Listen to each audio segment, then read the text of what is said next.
다 같이 기도하심으로 수요 예배 드리시겠습니다. 다 같이 기도 드리시겠습니다.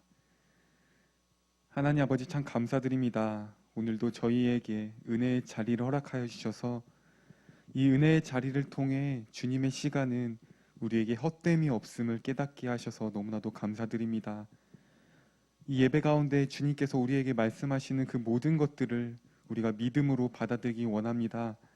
우리의 마음이 주님 앞에 딱딱하게 굳어 있음에도 저희가 주님 앞에 더욱더 우리의 마음을 활짝 열 수 있도록 성령 하나님 일하여 주시옵소서.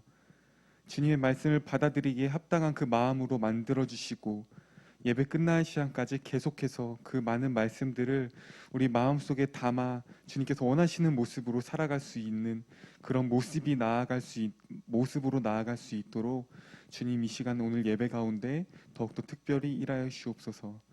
감사드립니다. 예수님 이름으로 기도드립니다. 아멘. 다 같이 찬송가 366장 찬양 드리시겠습니다.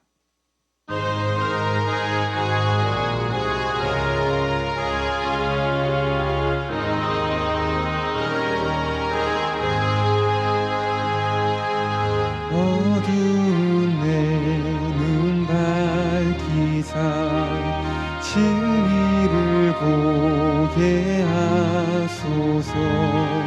진리의 열쇠 내게 주사 참빛을 찾게 하소서.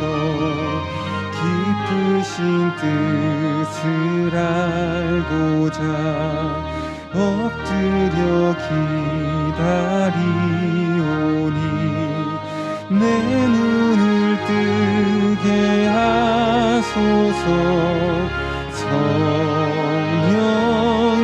성령이여 막혀진 내 기여시사 주님의 귀한 성을 이기로 밝히 들을 때 내 기쁨 한량 없겠네. 깊으신 뜻을 알고자 엎드려 기다리오니 내 귀를 열어 주소서.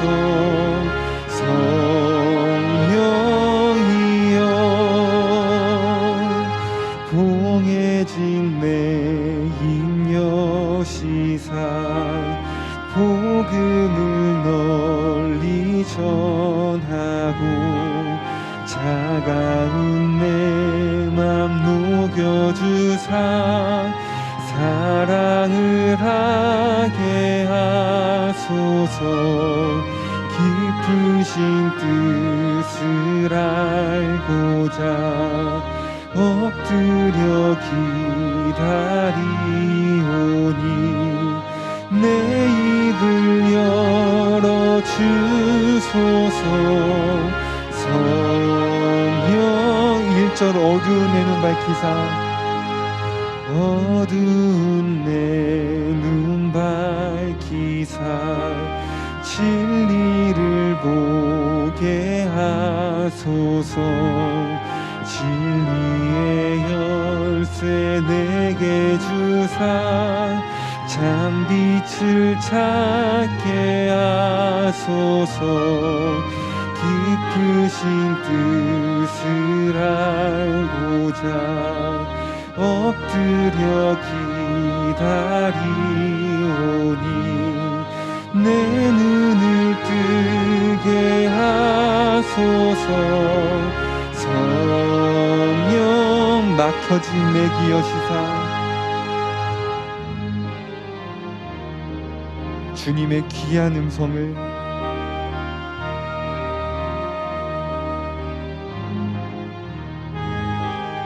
이기로 밝히 들을 때 내 기쁨 한량 없겠네.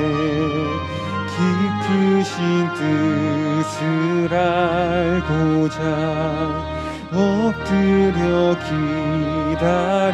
기다리오니 내 내 길을 열어주소서.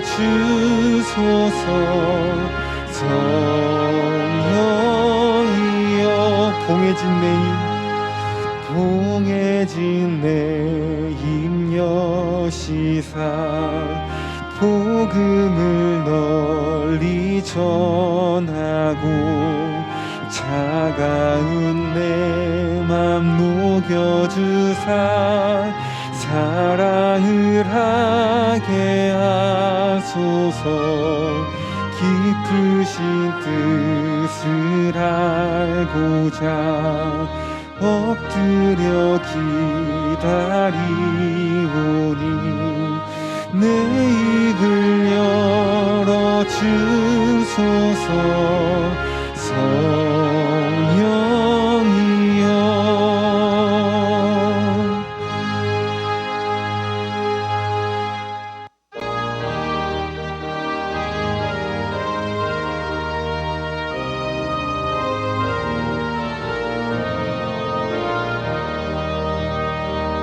주 예수여 은혜를 내려주사 곧 충만케 하옵소서. 이 줄이고 목마른 나의 맘에 주 성령을 부으소서. 주 예수여 충만한 은혜 내 영혼에 부으소서. 주 예수만 나의 힘 되고 내 만족함 됩니다.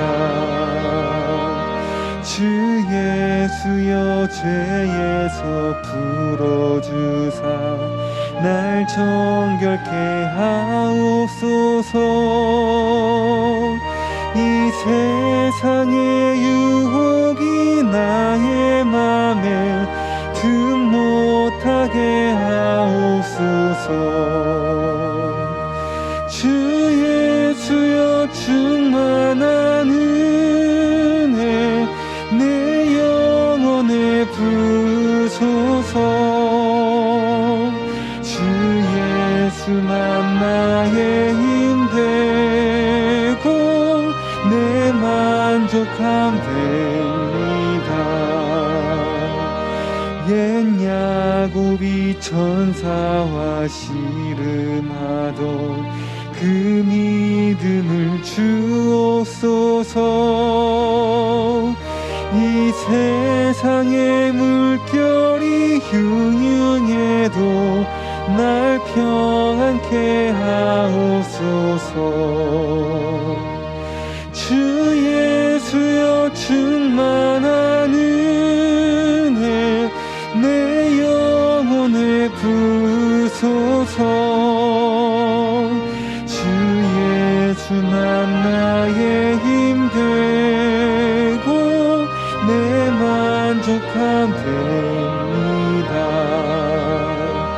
주 예수여 완전한 주의 사랑 나 받기를 원합니다. 그 사랑이 내 맘에 충만하여 날 기쁘게 하옵소서. 주 예수여 충만한 은혜 내 영혼에 부으소서. 주 예수만 나의 힘 되고 내 만족함 됩니다. 내 마음에 임하신 주의 성령 늘 계실 줄 믿습니다. 그 은사를 나에게 부어주사 주 섬기게 하옵소서. 주 예수여 충만한 은혜 내 영혼에 부으소서. 예수만 나의 힘 되고 내 만족함대 5절 내 마음에 임하신 내 마음에 임하신 주의 성령 늘 계실 줄 믿습니다. 그는 은사를 나에게 부어주사 주 섬기게 하옵소서. 주 예수여 충만한 은혜 내 영혼에 부소서. 주 예수만 나의 힘 되고 내 만족함 됩니다.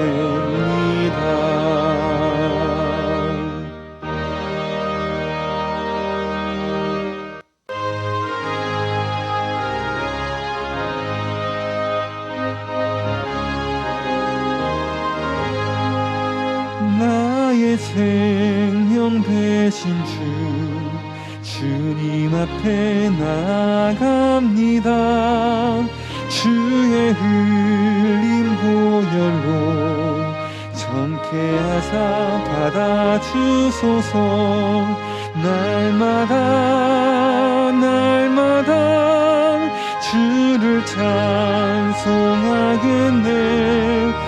주의 사랑 줄로서 나를 굳게 잡아내소서.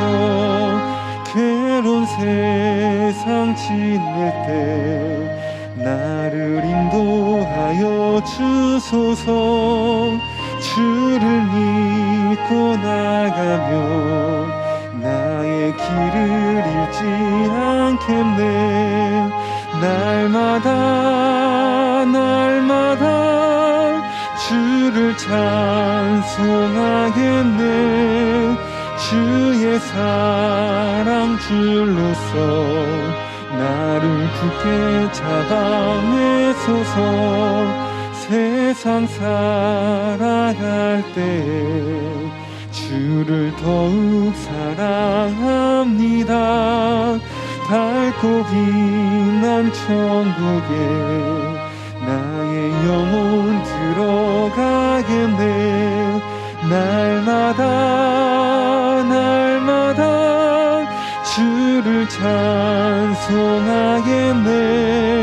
주의 사랑 줄로서 나를 굳게 잡아 날마다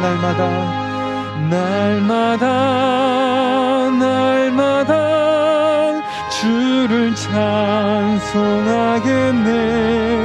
주의 사랑 줄로서 나를 굳게 잡아내소서. 이 시간 오늘 예배를 위해서 다 같이 기도드리시겠습니다.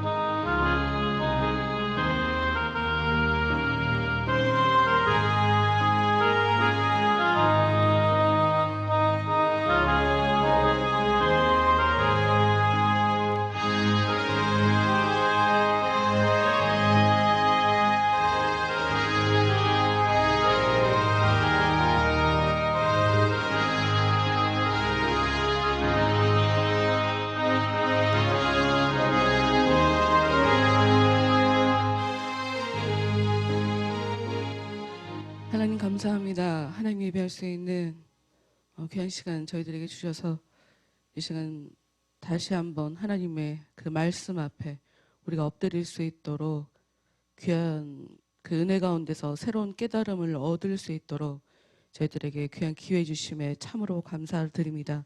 하나님 이 시간 저희들 마음을 하나님의 은혜로 온전히 채워주셔서 우리 안에서 하나님이 원하시는 대로 살아가지 못하도록 역사하고 있는 더러운 악한 것들의 그 모든 정체를 우리가 보게 하시고 깨닫게 하시고 인정하게 하시고 그것들과 더불어 씨름할 수 있는 그런 시간 될 수 있도록 주여 도와주시옵소서. 하나님 앞에 순종할 수 있는 그런 은혜를 주옵소서. 하나님 저희들의 마음 가운데 그 어떤 것도 저희들이 하나님께 나아가는 데 있어서 방해하는 것들이 있지 아니하도록 하나님 그 모든 것들을 차단하여 주시고 물리쳐 주시고 우리가 진정한 은혜 가운데서 얻게 되어지는 그 온전한 자유를 얻을 수 있도록 하나님 이 시간 저희들 가운데 역사하여 주시옵소서. 교회 속해 있는 자들 한 사람 한 사람 찾아가 주시고 이 시간 성령의 능력으로 그들을 덮어주셔서 그들을 더럽게 하고 그들을 혼란하게 하며 그들을 허무한 인생을 살아가게 하는 그 악한 것들의 그 모든 역사로부터 하나님 이 시간 그들에게 자유함을 허락하여 주시옵소서. 다시 한번 끝나는 시간까지 저희 입과 저희들의 귀 가운데서 역사해 주실 하나님의 그 은혜를 다시 한번 간구드리며 예수님의 이름으로 기도합니다. 아멘. 사도행전 19장 8절, 9절, 10절 말씀 보도록 하겠습니다. 사도행전 19장 8, 9, 10절 보도록 하겠습니다.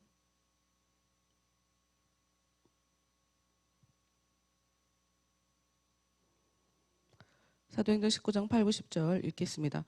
바울이 회당에 들어가 석 달 동안 담대히 하나님 나라에 관하여 강론하며 권면하되 어떤 사람들은 마음이 굳어 순종하지 않고 무리 앞에서 이 도를 비방하거늘 바울이 그들을 떠나 제자들을 따로 세우고 도란노 서원에서 날마다 강론하니라.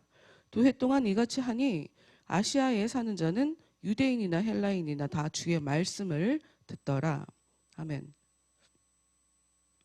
바울이 세계 선교의 전초 기지가 되는 에베소 교회를 세우고 있는 그런 상황이죠. 석 달 동안 회당에 들어가서 하나님 나라에 대해서 강론했다, 권면했다라고 얘기를 하고 있어요. 누가가 이 사도행전을 지었죠. 누가복음을 지은 누가가 누가복음을 1편으로 쓰고 2편으로 사도행전을 지었고, 그래서 누가는 하나님 나라에 대해서 그 중요성에 대해서 너무나 당연히 강조해서 누가복음과 사도행전을 기록해 나갔죠. 지난주에 누가복음에서 나온 하나님의 나라에 대해서 같이 보면서 하나님의 나라에 대해서 다시 한번 짚어보면서 지난주에 우리가 봤던 말씀이 가난한 자가 복이 있다 하는 그 말씀과 또 깨닫지 못하는 자의 그 심각한 길가에 서 있는 길가에 있다라고 하는 이 비유가 주는 깨닫지 못하는 사람들이 하나님 나라와 상관없이 살아가는 사람들의 특징이다라고 하는 것을 지난주에 같이 봤어요.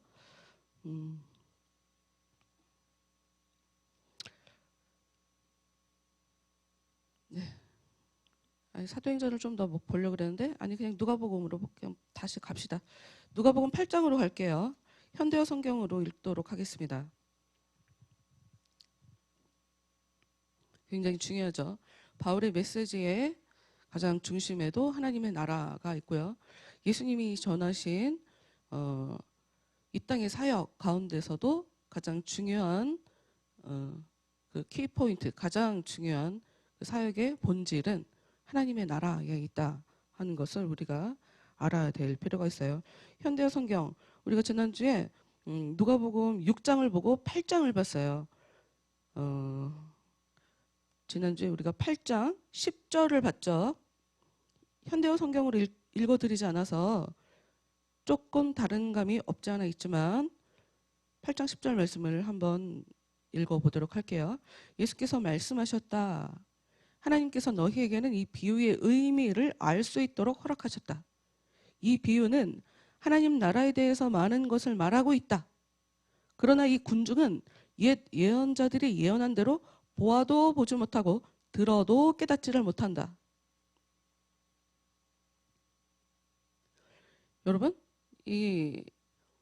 예수님이 사람들한테 하나님의 나라를 주고 싶어 하세요. 알려주고 싶어 하세요. 그런데 사람들은 깨닫지를 못해요.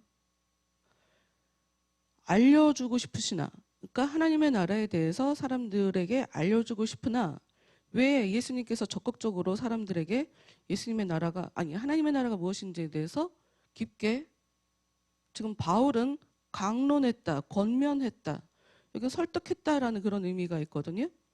왜 그렇게 하지 않으시고 왜 제자들에게만 예수님이 하신 비유에 대해서 따로 이렇게 설명을 해주게 되는 걸까요? 이 하나님 나라의 바깥에 하나님 나라와 상관없이 사는 사람들의 특징이 들어도 무슨 말인지 못 듣고 무슨 뜻인지 깨닫지 못하고 봐도 자기가 본 것이 무슨 의미인지를 깨닫지 못한다. 얘기해 준다고 알 수 있는 게 아니에요. 이건 성령께서 역사해 주셔야죠. 고린도전서 12장 3절에 성령으로 아니하고는 누구든지 예수를 주시라 할 수 없느니라. 이 성령이 아니면 예수님을 믿을 수가 없어요. 그렇기 때문에 우리가 사도행전에서도 요한의 세례만 안다라고 얘기했을 때 성령의 세례를 알아야 된다라고 바울이 강조했었던 것이 그런 의미죠. 성령께서 역사해 주시지 않으면 자기가 봐도 뭘 받는지 몰라요. 원래 인간은 보고 싶은 대로 보는 거니까요. 들어도 이게 무슨 의미인지를 깨닫지 못해요. 우리 8장 1절 말씀을 한번 더 볼게요. 8장 1절 누가복음 8장 1절 그 후 예수께서는 갈릴리의 여러 도시와 마을을 두루다니시며 하나님 나라를 선포하시고 복음을 전하셨는데 12제자도 동행하였다. 예수님의 메시지의 가장 중요한 의미도 하나님의 나라라는 거예요. 우리가 지금 8장 10절을 봤죠. 11절 12절을 보고 9장으로 넘어가도록 할게요. 11절 12절 8장 11절 12절 길가밭에 씨를 뿌렸다는 것이 예수님의 그 비유가 어떠한 의미인지를 예수님이 제자들에게만 이렇게 설명해 주고 있는 상황이에요. 11절 이 비유의 뜻은 이러하다. 씨는 인간에게 주시는 하나님의 말씀이다. 씨를 인간에게 주시는 말씀이래요. 그래서 씨 뿌리는 비유, 씨를 가지고 땅에 던지시는 그런 비유로 하나님의 나라를 설명하시는 거죠. 그러면 땅은 사람들의 마음을 얘기하는 거겠죠. 씨는 하나님의 말씀이죠. 그럼 12절 씨가 길바닥에 떨어졌다는 것은 말씀을 듣기는 하였으나 그 마음이 길바닥같이 굳어져 있어. 곧 마귀가 와서 말씀을 빼앗아가기 때문에 믿지도 못하고 구원받지도 못하는 사람들을 두고 하는 말이다. 말씀의 진정한 의미를 깨닫지 못한다는 거예요. 여러분 지금 여기에 마귀가 와서 말씀을 빼앗아간다라고 써있는 이 말씀을 보면 이렇게 우리가 교회 안에서 목사님들의 말씀을 전하시고 성도들의 말씀을 듣고 하는 그 과정에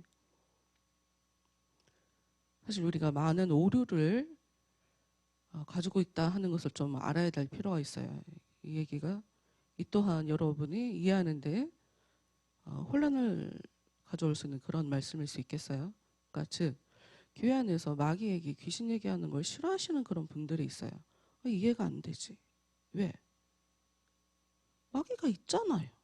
귀신이 있는데 왜 교회 안에서는 그런 얘기를 하면 안 되는가? 충분히 그분들 이론에 근거하면 이해가 돼요. 왜 그런 얘기를 하시냐? 아니 우리가 마귀를 묵상해야 되냐? 맞죠. 우리 마귀는 우리에게 묵상의 대상이 아니에요. 그리고 믿으면 마귀는 우리를 건들지 못한다. 맞죠. 마귀는 절대로 못 건드려요. 믿는 사람들. 근데 문제는 뭐냐? 믿지를 않으니까. 믿지도 않으면서 무슨 믿음 얘기만 하냐고. 현실과 너무 거리가 멀어서 너무 육적이라 귀신이 있는 줄도 모르고 마귀가 있는 줄도 모르고 마귀가 어떻게 역사하는 줄도 모르고 그냥 원론적인 얘기만 하는 거지. 화가 나요. 아주 그런 설교를 들으면. 마귀가 말씀을 빼앗아 간다라고 써 있으니 마귀가 우리 속에 어떻게 들어와? 우리 속에 있는 말씀을 어떻게 빼앗아가? 이렇게 순진하게 이 말씀을 보시는 분들이 있어요. 이거는 굉장히 여러 가지로 그러니까 한 문장으로 이 말씀을 우리가 얘기할 수 있는 게 아니에요. 성경은 우리가 그러니까 어떤 이야기든 해석이 정말 중요하다. 글자를 들었다고 해서 그 얘기를 우리가 들었다고 얘기할 수 없죠. 글자를 아무리 들어도 예수님이 하신 말씀이 무슨 얘기인지 도통 이해하지 못하는 것이 이 예수님과 상관없이 사는 사람들, 특히나 하나님의 나라를 허락받지 못한 사람들에게 그들에게 나타나는 특징이란 말이에요. 그러면 허락된 사람들은 그럼 바로 알아듣느냐? 바로 알아듣는 것 같으면 예수님의 제자들에게 무슨 일로 이걸 설명해 주시겠어요? 허락되었다고 무조건 그 세계가 나의 것은 아니에요. 그런 것 같으면 우리는 교회에 모일 필요가 없어요. 각자 가정에서 그냥 신앙생활 하시면 돼요. 가나안교회 그냥 각자 신앙생활 하시면 된다고. 근데 그게 얼마나 바보 같은 짓인지 잘 모르니까 그렇게 하라고 부축에 있는 사람들, 목사님들도 그런 분들 많고, 그런 얘기에 속아서 교회 가면 피곤하다고 교회 안 나가고, 고닥에 무서워서 장 못 담그는 유익한 걸 하면 되는데 뭐 이렇게 걱정이 많아서 부작용만 생각해서 모이려고 하질 않죠. 그리고 혼자 신앙생활 하려고. 혼자 놔두는 게 마귀의 전략이에요. 사람들의 이야기를 듣지 못하게 만드는 게 마귀의 전략이다. 이 말씀을 빼앗아 간다. 굉장히 여러 가지 의미로 이것을 봐야 되겠지만, 단순하게 이 말씀에 대해서 다시 생각해 보지 않는다 하는 것도 굉장히 큰 특징이라고 볼 수 있어요. 어찌됐건 자기가 들은 말씀의 그 귀함을 깨닫지를 못하죠. 하나님 나라를 허락받지 못한 사람들, 무슨 의미인지도 알지 못하기 때문에 당연히 아는 것과 믿는 것과 맥을 같이 하고 있는데 깨닫지를 못하니 믿지도 못하고, 당연히 믿지를 못하니 구원받지도 못하죠. 너무 당연한 거예요.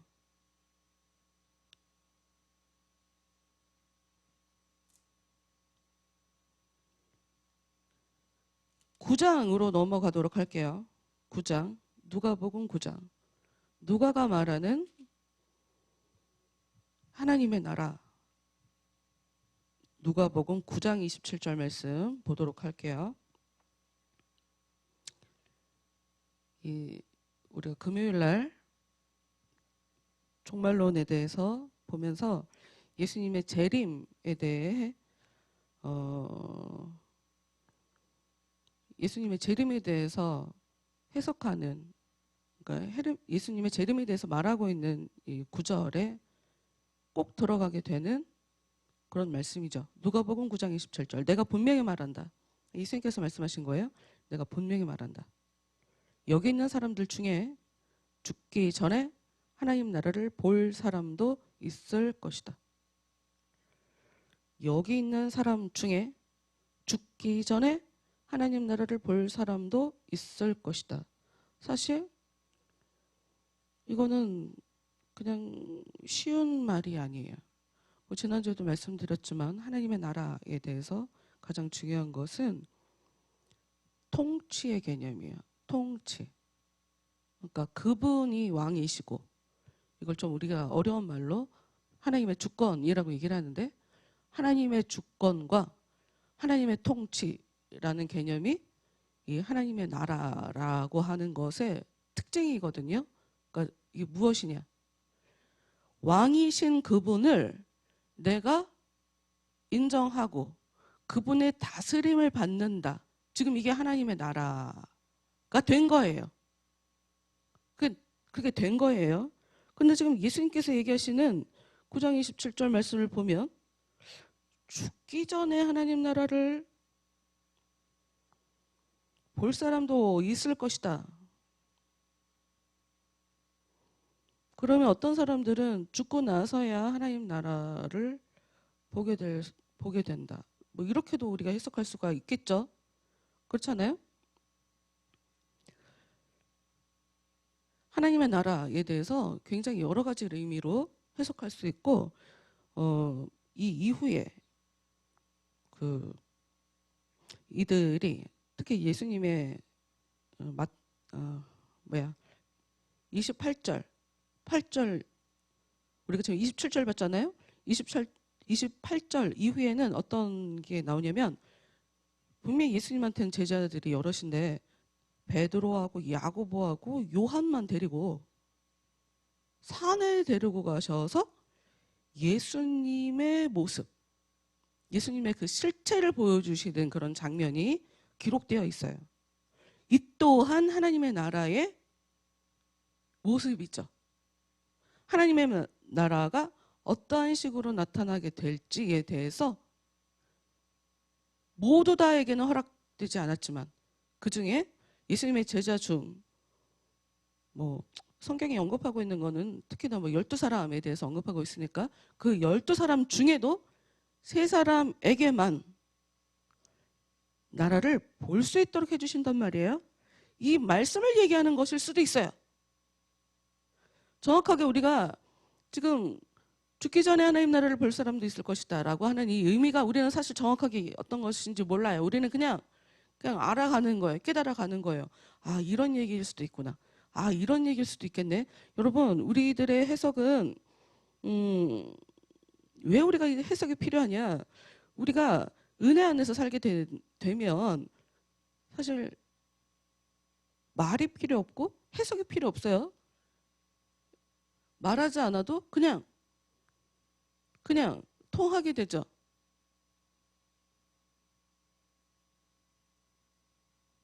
지금 이 얘기를 왜 하냐면 여러분, 우리가 늙어 죽을 때까지, 우리는 생명이 닿을 때까지 우리의 죄는 절대 극복하지 못할 겁니다 하는 얘기와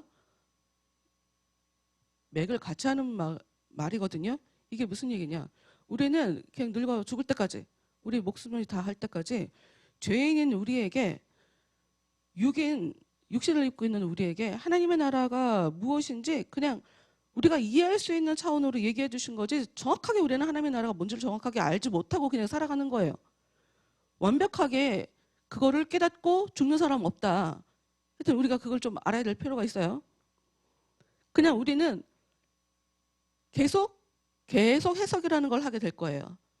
좀 더 계속적으로 알아가게 되는 그런 일들이 우리 삶 가운데 계속 나타나게 될 것이다. 어찌됐건 하나님의 나라가 언젠가 그 하나님의 나라는 성취가 될 것이지만, 어찌됐건 지금 이 누가복음 안에도 이제 앞으로도 11장, 17장 이런 것을 통해 또 짚어보게 되겠지만, 예수님이 어떤 분이신지, 아까 말씀드린 통치와 주권에 대해서 하나님의 나라의 실체다라고 얘기하는 이 이야기를 왜 하필이면 이 타이밍에 하게 되는지, 지금 누가복음 9장 27절은 어떤 상황에서 벌어진 이야기냐? 누가복음 9장 20절에 베드로가 예수님에 대해서, 예수님의 그 정체에 대해서 예수님께 고백하는 일이 벌어져요. 그 일 이후로 나타나는 이야기죠. 무슨 얘기냐? 깨닫지 못하면, 믿어들이지 못하면 알려주지 않는다. 그 전까지는 얘기해도, 하나님의 나라가 뭔지 얘기해도 정확하게 이해할 수가 없으니, 그런데 비로소 베드로가 예수님이 어떤 분인지를 정확하게 고백할 수 있게 되자 예수님이 그 하나님의 나라에 대해서 알려주시며, 하나님 나라는 이렇게 이루어질 거야 라고 베드로와 야고보와 요한을 데리고 변화산에 올라가셔서 보게 해주신 거예요. 하나님의 나라는 그래서 정확하게 하나님의 통치와 주권을 지금 누가복음 9장 20절 이 베드로의 고백으로부터 시작된다. 이 말도 어려울 수 있으니 일단 누가복음 9장 20절 볼게요. 베드로의 고백. 예수님이 물으셨어요. 너희는 나를 누구라 하느냐? 사람들이 나에 대해서 뭐라고 얘기하는지는 상관없어. 그러니까 사람들이 이해 못해서 예수님 얘기 그게 무슨 말이야? 예수님이 얘기하는 하나님의 나라가 대체 뭔 말이야? 걔네들이 얘기하는 건 필요 없고 너희들은 대체 뭐라고 깨달아? 왜냐하면 아까 말씀드렸던 대로 예수님의 비유는 예수님과 상관없는 자들은 깨달을 수 없으니까 예수님의 제자들이 어떻게 깨닫는지가 예수님한테는 가장 중요한 거란 말이에요. 그러니 예수님과 상관없는 다른 사람들이 나에 대해서 얘기하는 거 중요하지 않고, 너희들은 대체 나를 누구라고 얘기하는데? 뭐라고 생각하는데? 하고 예수님이 물으시는 거죠. 그때 베드로의 대답이 하나님께서 보내신 그리스도이십니다. 하나님께서 보내셨다. 이거 되게 중요해요. 예수님은 우리를 살리기 위해서 하나님께서 보내신 자입니다. 이게 되게 중요하죠. 하나님과 예수님을 따로 떨어뜨려서 보면 이건 예수님에 대해서 아는 게 아니에요. 예수님을 정확하게 그 실체를 알려면 하나님이 예수님을 보내셨다. 요거까지 다 알아야 돼. 그러면 그러니까 베드로가 그런 고백을 하니까 하나님에 대해서 고백하고 그리스도에 대해서 고백하고, 왜냐? 예수님의 모든 메시지가 하나님에 대한 메시지이기 때문에, 하나님의 나라에 대한 메시지이기 때문에 예수님은 자기를 드러내러 이 땅에 오신 분이 아니거든요. 나를 보내신 하나님에 대해서 메시지를 전한 것이기 때문에 그 하나님의 나라가 무엇인지에 대해서 얘기해주고 보여주고 하는 것이 이 뒤에 따라오는 거예요. 그러면 21절 말씀부터, 누가복음 9장 21절 말씀부터 이야기할게요. 같이 볼게요. 예수께서는 이 말을 아무에게도 하지 말라고 제자들에게 엄하게 이르시고, 예수님이 보면 사람들이랑 굉장히 깊은 얘기를 하는 것 같지만 진짜 은밀한 얘기를 하는 대상들은 따로 있더라. 모든 이야기를 사람들한테 다 얘기하지 않죠. 너희들만 알고 있어. 다른 사람한테는 얘기하지 마를 전제로 하면서 제자들에게 얘기하세요. 22절. 인자는 많은 고난을 겪고 유대 지도자들인 장로들과 대제사장들과 율법학자들에게 배척을 받아 죽임을 당할 것이다. 그러나 사흘 만에 다시 살아날 것이다. 지금 예수님의 순환, 고난받는 장면, 그리고 죽을 것, 그리고 다시 부활하는 것을 말하고 있죠. 이게 왜 중요하냐? 하나님의 나라는 이런 일련의 단계를 거쳐서 우리한테 오게 돼 있어요. 하나님의 나라가 오는 데 있어서 고난이라는 게 나타나고요. 죽음이라는 게 나타나고 부활이라는 것이 나타나게 돼 있어요. 23절. 그리고 나서 모든 사람에게 이렇게 말씀하셨다. 되게 중요해요. 모든 사람에게 이렇게 말씀하셨다. 누구든지 나를 따라오려거든 욕망과 편한 것을 다 버리고 날마다 자기 십자가를 지고 나를 따르라. 욕망과 편안한 것을 다 버리고 날마다 자기 십자가를 지고 나를 따르라. 여러분, 그러면 어떤 일이 벌어지겠어요? 고난이 따르죠. 사람은 하고 싶은 대로 하지 못하면 병이 나는 존재예요. 행복해지려면 자기가 하고 싶은 걸 해야 돼요. 그런데 욕망을 버려야 돼요. 편안한 것을 버려야 된대요. 그럼 당연히 사람은 어려워져요. 근데 다시 한번 얘기하지만 예수님이 사람들에게 주려고 하는 그 하나님의 나라는 고난을 통과하고 죽음을 지나 부활을 통해 요 세 가지 요소가 다 들어가야 된다. 그 과정을 통해 사람들에게 찾아가는 게 하나님의 나라란 말이에요. 고난, 너희들이 나를 따라오려거든 너희들도 하나님의 나라에 들어가려면 너희들은 욕망을 버려야 된다. 편안한 거 버려야 된다. 그리고 날마다 자기 십자가를 지고 나를 따르라. 이게 되게 중요하죠. 날마다 자기 십자가. 자기 십자가를 지라는 것은 무슨 얘기예요? 여러분, 제가 요즘 들어서는 그 얘기 하지 않지만 우리가 글을 읽을 때 이게 무슨 이야기인지를 잘 이해하려면 행간을 봐야 된다 하는 그런 얘기가 있어요. 말을 했는데 말하지 않음으로 많은 것을 우리는 말을 한단 말이에요. 날마다 자기 십자가를 지고 나를 따르라. 그 얘기가 무슨 얘기예요? 날마다 너는 너의 십자가에 날마다 못 박혀야 된다. 지금 그 얘기예요. 날마다 죽어야 된다. 그런 얘기예요. 죽지 않고는 어떻게 하나님 나라에 들어가요? 그리고 예수님의 십자가는 가룟 유다가 예수님에게 그 십자가를 지도록 만든 것처럼 보이죠. 예수님을 팔아버렸으니까.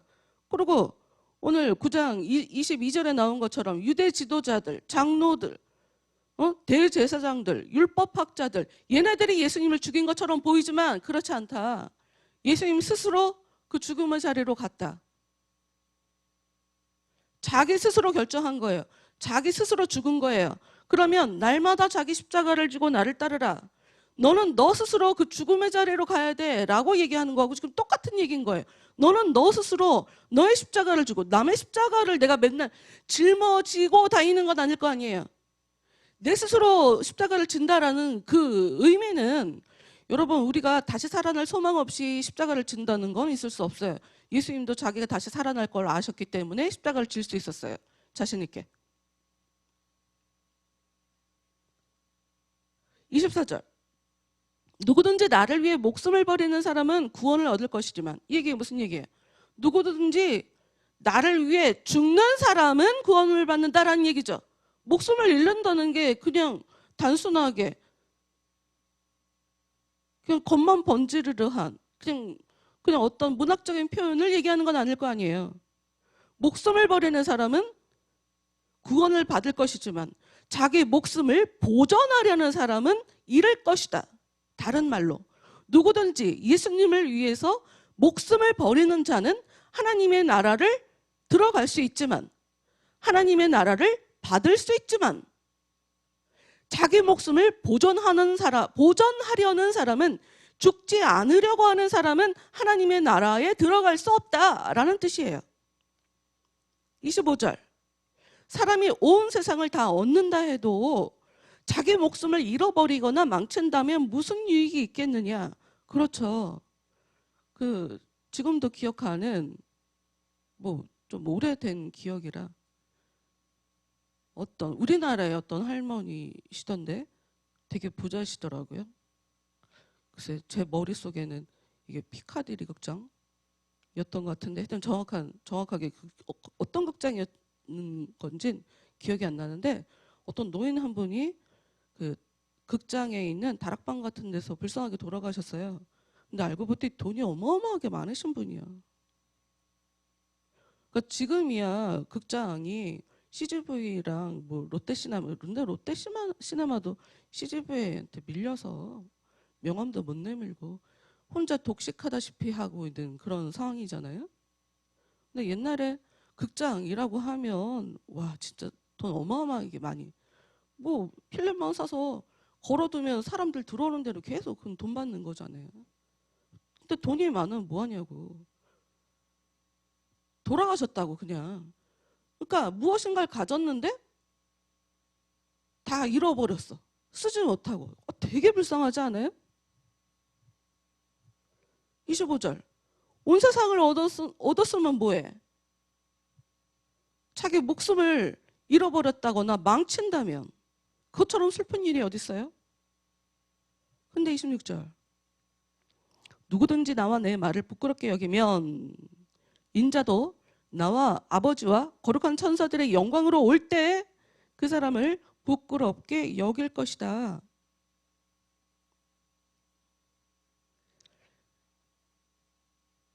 예수님이 한 말씀을 누군가는 별로 중요하게 여기지 않아요. 중요하게 여겼으나 그 가치를 몰라서 그렇게 살지 않아요. 여기 지금 부끄럽게 여긴다라고 하는 이야기는 여러 가지로 얘기할 수가 있는데, 여러분 진정으로 부끄러운 것은 뭐가 부끄러우냐면 살 수 있는 기회를, 살 수 있는 방도를 얻었으나 내가 그걸 모르고 그 기회를 못 살리고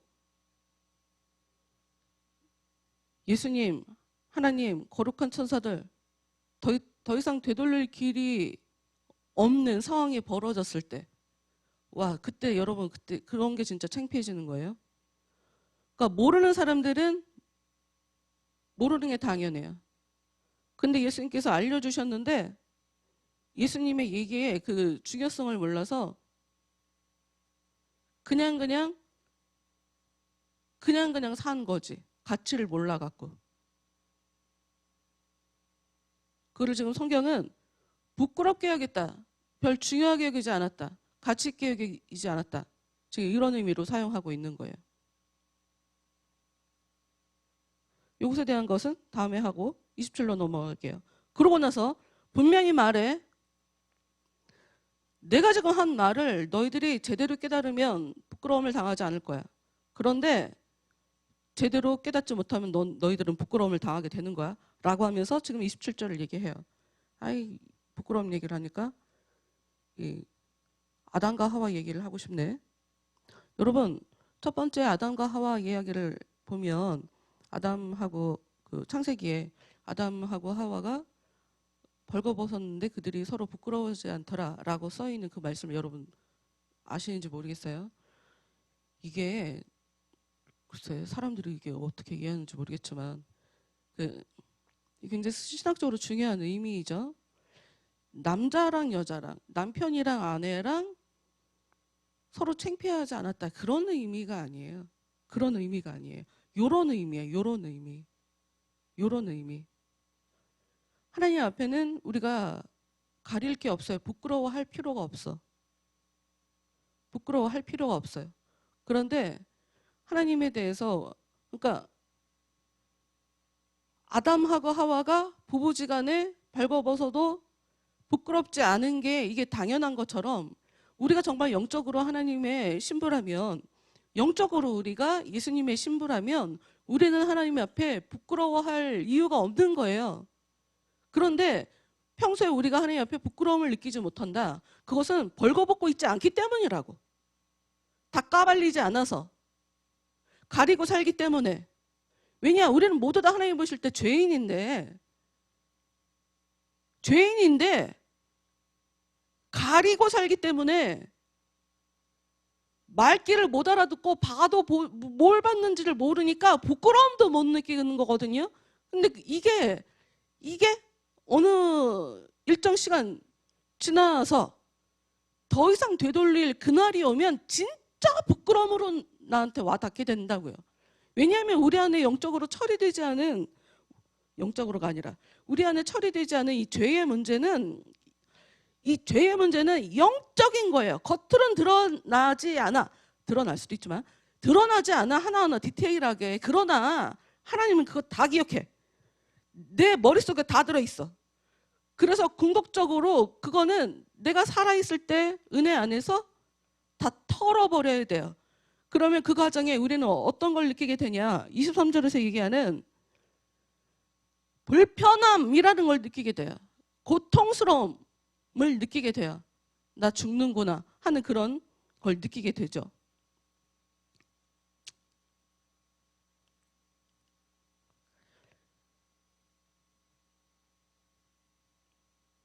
하나님의 나라에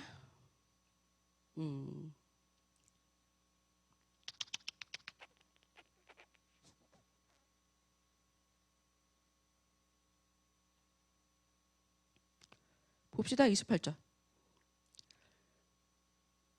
분명히 얘기해. 여기 있는 사람 중에 하나님 나라를 볼 사람도 있어 라고 얘기하신 말씀을 하신 이후에 베드로와 야고보와 요한을 데리고 기도하러 산으로 올라가시죠. 그런데 여러분 29절을 봅시다. 그런데 기도하시는 동안 나 이거 너무 재밌어. 기도하시는 동안 예수의 얼굴 모습이 변하고 옷 또한 이어져 눈부시게 빛났다. 여러분 다시 말씀드리지만 지금 베드로와 야고보와 요한은 하나님께서 사람들에게 주려고 하시는 하나님의 나라를 사실 맛볼 수 있도록 지금 허락된 기회거든요. 근데 지금 이게 언제 이 일이 벌어졌냐? 예수님께서 기도하시는 동안 이 일이 벌어져요. 이 얘기는 무슨 얘기냐? 하나님의 나라는 기도라는 것을 통해 우리 안에 찾아올 수 있다. 찾아오는 것이다. 여러분이 기도하는 행위와 기도가 뭔지를 분리시켜야 될 필요가 있는데 어찌됐건 기도를 통해 하나님의 나라는 이 땅에 이루어지는 것이다 하는 것을 여러분이 아셔야 돼요. 30절. 그러더니 두 사람이 나타나서 예수와 이야기를 하였다. 그들은 모세와 엘리야였다. 31절. 영광스러운 빛에 감싸인 그들은 예수께서 하나님의 계획을 이루시기 위해 예루살렘에서 죽으실 일을 이야기하고 있었다. 예수님이 제자들한테 한 얘기와 모세와 엘리야가 하는 이야기의 내용이 지금 똑같죠. 32절.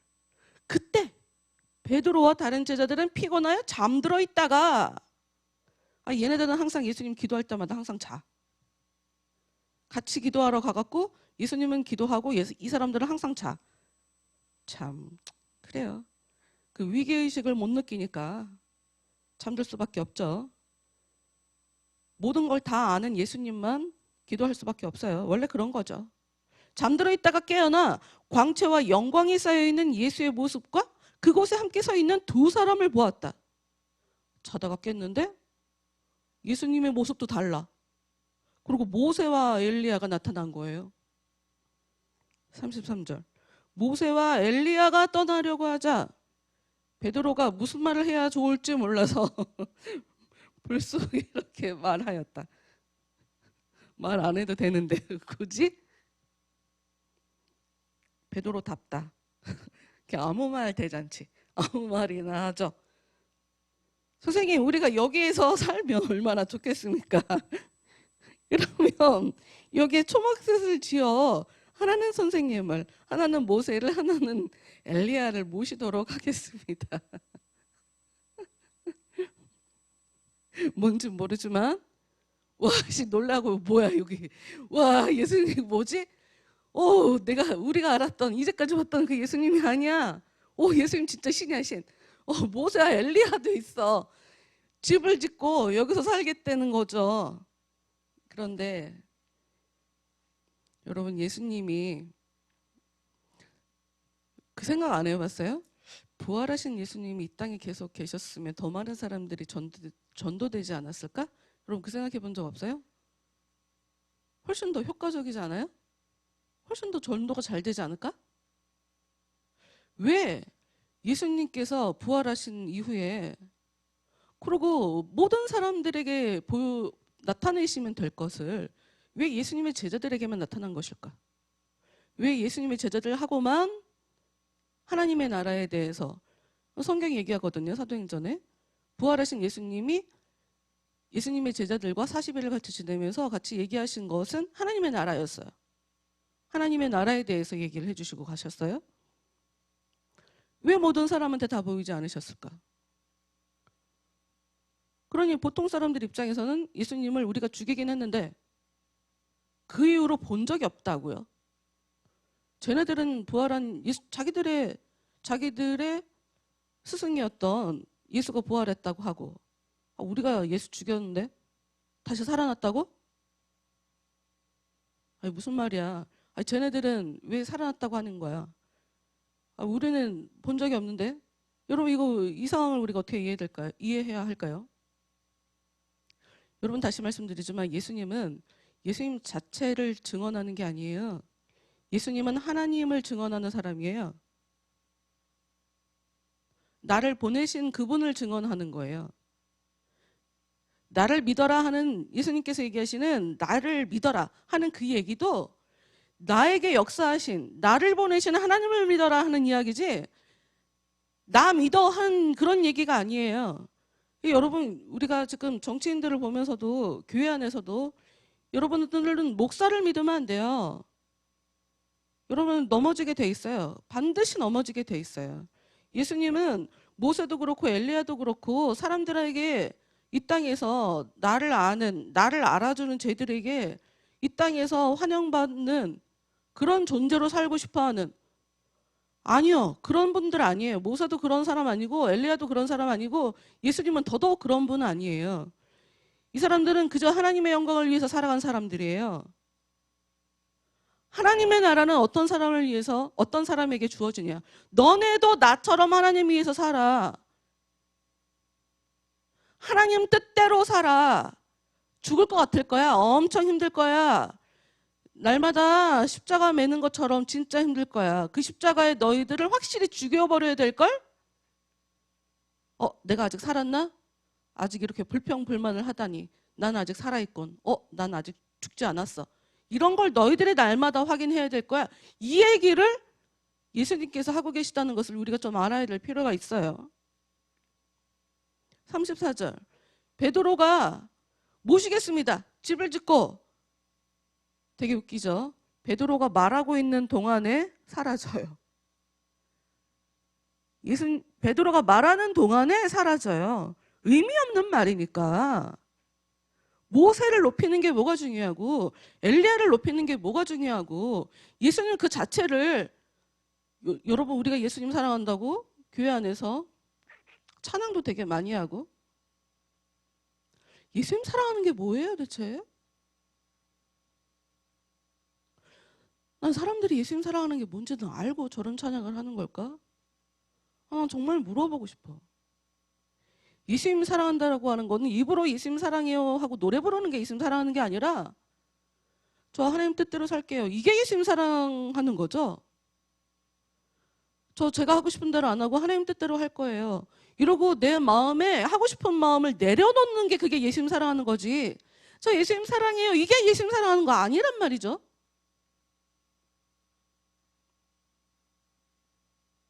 구름이 일어나더니 그들을 덮쳤어요.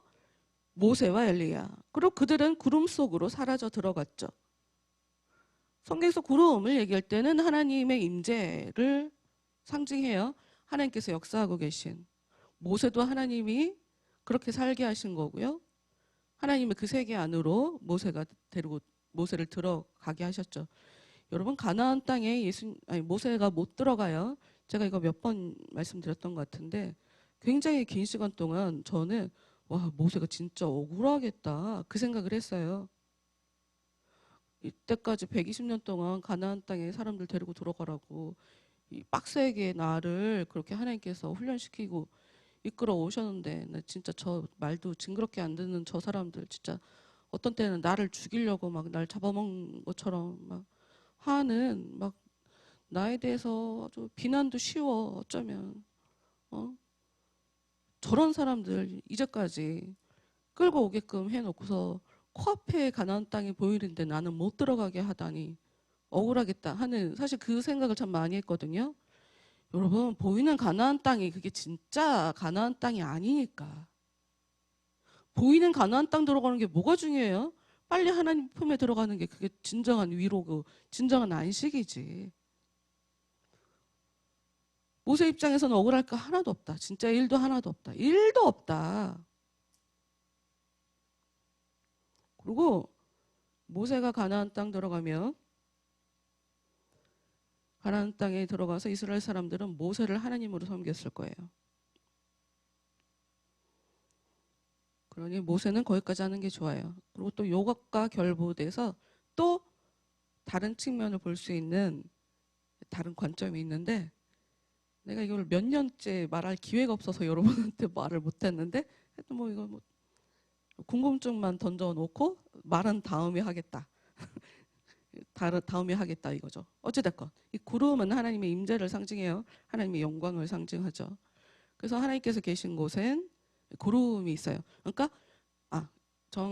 정확한 표현이라고 하면 안 되겠다. 사람들이 하나님을 보면 안 되잖아요. 볼 수가 없잖아요. 죄인인 우리는 하나님을 보면 다 죽어요. 모세도 하나님 못 봤어요. 그래서 하나님은 대신 하나님의 그 영광, 구름이라는 것으로 하나님께서 이 땅에 계심을, 이 땅에 임재하고 계심을 보여주세요.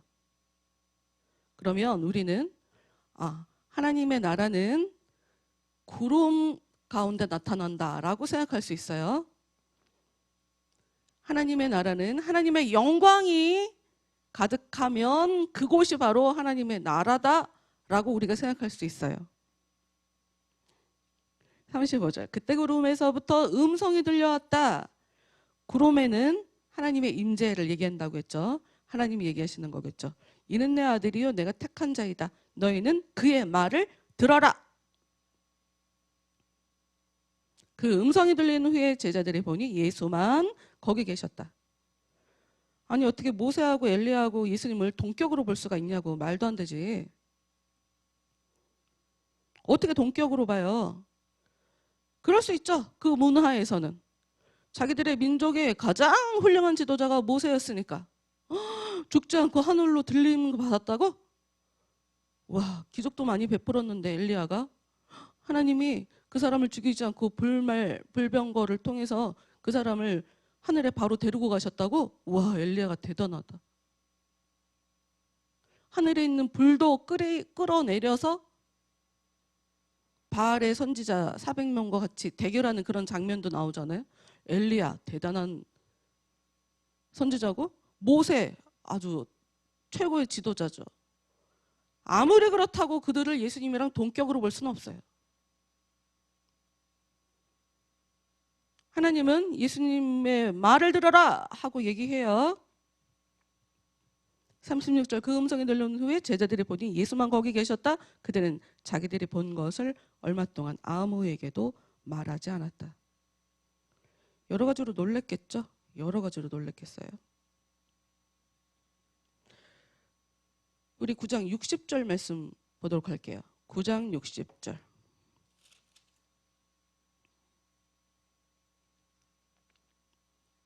예수님께서 이번에는 지금 현재 제자들 말고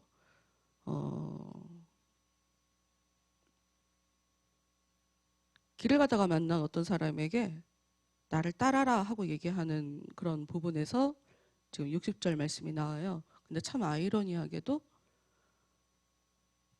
나를 따라라 하고 얘기한 사람 전에 예수님을 따르겠습니다 라고 하는 사람이 먼저 나타났거든요. 근데 그 사람한테는 노 하신 예수님이 다른 사람에게는 자기 의지가 없는데, 생각이 없는데 나를 따라라 하고 얘기를 하세요. 그때 그 사람은 저 아버지가 지금 돌아가셨다고 장례를 치르고 오겠습니다. 제가 장례부터 먼저 치르고 올게요 라고 하신 것에 대한 대답이에요. 60절.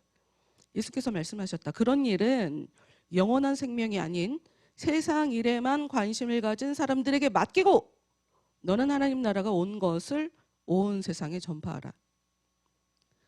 여러분, 사람이 죽은 거 굉장히 중요하고 큰 일이죠. 대단한 일이죠. 근데 예수님의 반응을 잘 보세요. 여러분, 죽기 전에나 가능한 거예요. 여러분, 죽고 나서는 끝났어요. 죽고 나서 부모한테 잘하는 게 무슨 의미가 있어요 대체? 여러분, 영적인 존재는 시간에 적용을 받지 않죠.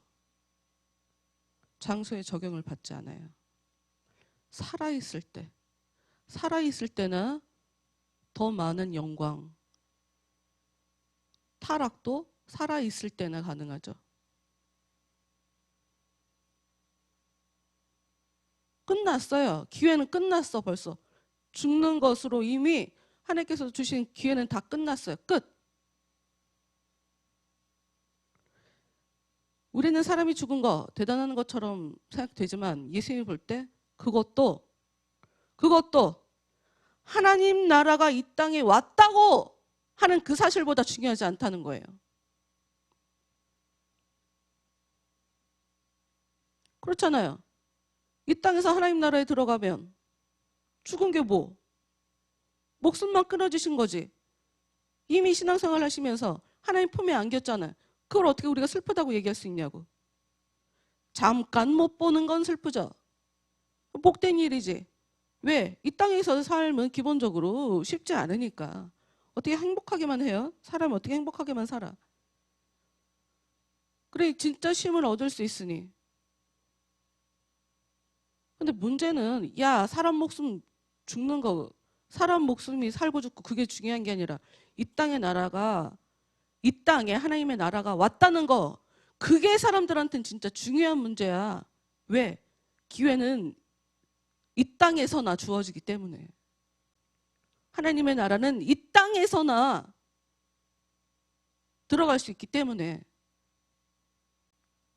이 땅에서도 들어가지 못한 그 하나님의 나라를 죽고 난 이후에 갈 수 있을 거라고 생각하지 마세요. 여러분, 하나님의 나라는 언제 오냐? 지금 오는 거예요. 이거 되게 중요해요. 하나님의 나라는 믿음으로 고백하는 지금 오는 거예요. 제가 여러분에게 하나님의 나라를 계속 반복적으로 얘기를 하니까 그 하나님의 나라도 내가 죽기 전 그 언제쯤이라고 생각하시면 여러분 성경을 아는 게 아니에요. 하나님 나라는 지금 와요. 내가 제대로 죽는 그 자리, 내가 믿음이 없는 모습으로 살아가는 내가, 그게 바로 하나님이 보실 때 죄거든요. 그 죄인이라는 것을 내가 제대로 인정하고 내가 그 죄에서 확실히 그 자리에 내가 확실히 죽는 그때, 그 믿음이 동반되지 않으면 절대로 일어날 수 없는 일이거든요. 그 자리가 바로 그 때에 하나님의 나라는 바로 오는 거예요. 그래서 먼저 그의 나라와 의를 구하라 하는 그 얘기도, 아, 내가 틀렸구나. 내가 진짜 틀렸구나. 하나님 정말 선하신 분이구나. 나를 힘들게 하는 이것도 내 문제였구나. 그 하나님의 그 의가 진짜 실현되는 그 믿음의 그 고백의 그 순간, 그 자리에 하나님의 나라가 온다는 거.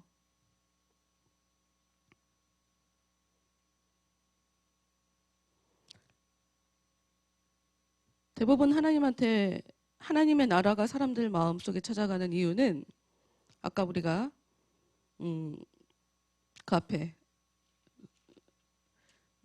누가복음 9장 23절에서 봤던 것처럼 욕망과 세상에서 편하니까 내가 영적으로도 굉장히 문제 없는 사람인 것처럼 착각해서 세상의 삶이 편하니 내가 영적으로도 굉장히 가치 있는 사람인 것처럼 착각하기 때문에 하나님의 나라는 우리 안에 오지 못하는 것이다. 그래서 예수님은 야, 너네들이 진짜 대단하다고 생각하는 그 일, 그것도 세상 일이야. 너희들한테 진짜 중요한 건 하나님의 나라가 지금 왔다는 거야. 여러분, 뭐가 불쌍해요? 하나님의 나라는 왔다고 하는데 나는 계속 힘들어. 여러분, 그게 진짜 불쌍한 거 아니에요? 하나님의 나라는 기쁨을 준다면서요. 그 나라에 들어가면 더 이상 눈물이 없다며요. 근데 나는 왜 계속 눈물을 흘려요? 이상한 거잖아. 나 지금 하나님 나라에 있지 않다는 얘기잖아요. 근데 이런 얘기가 안 들리죠, 사람들한테. 충격적이거든.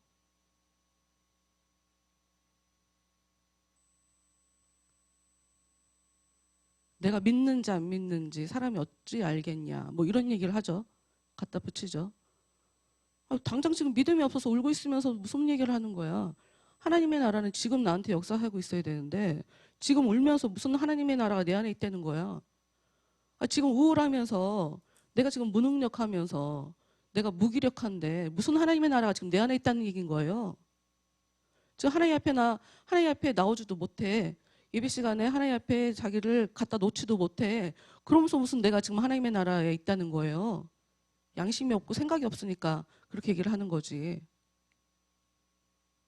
하나님의 나라가 뭔 줄 모르니까 그런 얘기를 하는 거지.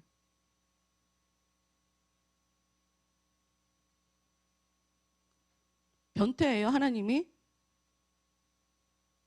울리면서 이게 사랑이야. 사랑하는 자를 더 때려. 그러니 너는 이걸 감수해.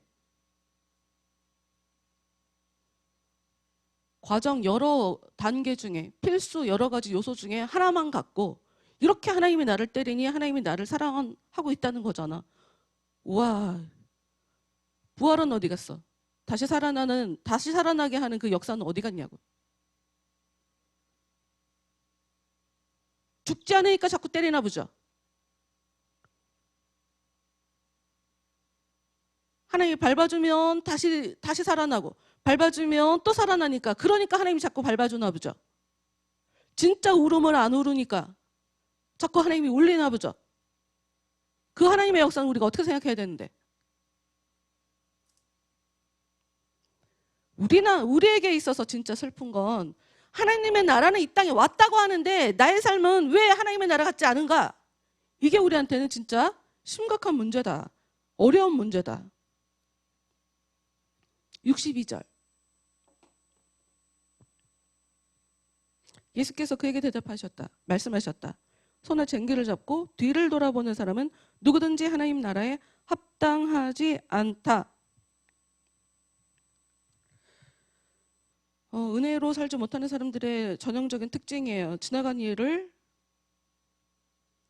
너무 심각하게 생각해서 지나간 과거에 묶여서 산다는 거예요. 여러분, 하나님의 나라는 그냥 앞을 보고 가는 거예요. 옛날에 내가 잘못한 게 그 나랑 무슨 상관이야. 내가 다시 새롭게 태어나면 그게 하나님의 아들인데 그게 무슨 상관이래요? 그냥 앞을 보는 거예요. 지나간 일에 크게 연연하지 않고 내가 오늘 아침까지 좀 전까지 했던 진짜 더럽게 안 끊어지는 이 죄의 그 고리에서 내가 벗어나지 못하는 그것도 나랑 무슨 상관이래. 지금 당장 하나님께서 은혜 주시면 당장이라도 끊어질 텐데 뒤를 바라보는 거 전혀 중요하지 않고요. 그냥 앞만 바라보고 가는 거예요. 하나님의 나라의 특징은 그냥 앞을 보는 거예요. 뒤를 보는 사람은 하나님이 잘했다고 얘기할 수 없어요. 잠깐은 볼 수 있어. 왜? 와, 죄인인 나를 이렇게까지 변화시켜 주셨네. 이런 식의 해석을 하기 위해서 잠깐을 뒤돌아보는 것, 이거 괜찮아요. 이런 건 정말 좋아.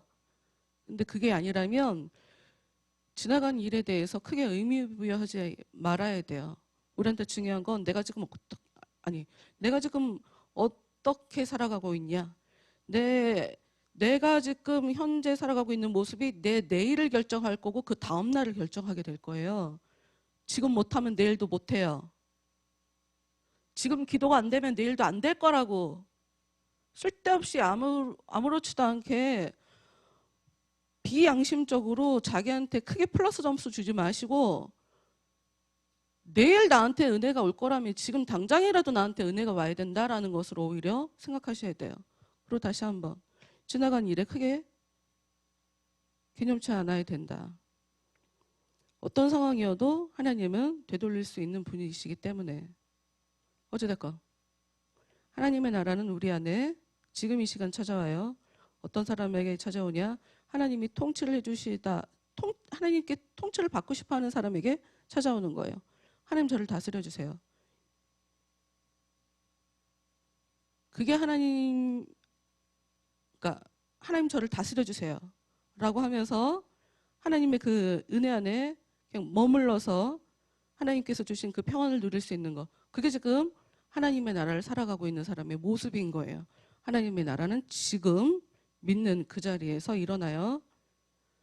사람이 높임을 받아도 안 되고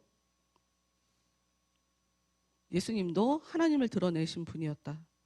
예수님도 하나님의 나라, 내 나라가 아니라 내 나라라고 충분히 얘기해도 되지만 내 나라라고 예수님도 얘기하지 않았다. 예수님도 하나님 나라라고 얘기했다. 하나님을 말하고 싶은 거야. 하나님을. 그래서 하나님과 나와의 관계 속에서 내가 하나님을 얼마나 내 삶을 다스리도록 하나님께 말하고 있나, 고백하고 있나, 어떻게 기도하고 있나, 어떤 자세로 살아가고 있나, 거기에 하나님의 나라는 성패가 달려있다. 지금 현재 못 깨달아도 상관없다. 왜? 지금 이 시간에라도 성령께서 역사해 주시면 방금 전까지도 못 깨달았던 것들을 깨닫게 될 거니까. 이제까지 내가 못 봤어도 상관없다. 지금이라도 내 눈을 열어주시면 나는 남들이 보지 못하는 것을 새롭게 보게 될 거고 꼭 봐야 할 것들에 대해서 볼 수 있도록 역사해 주시는 분이 하나님이시니까. 그리고 내가 아무리 못됐어도 내가 아무리 무능력해도 하나님은 이걸 뛰어넘어서 내 안에 역사해 주실 수 있는 그런 하나님이다.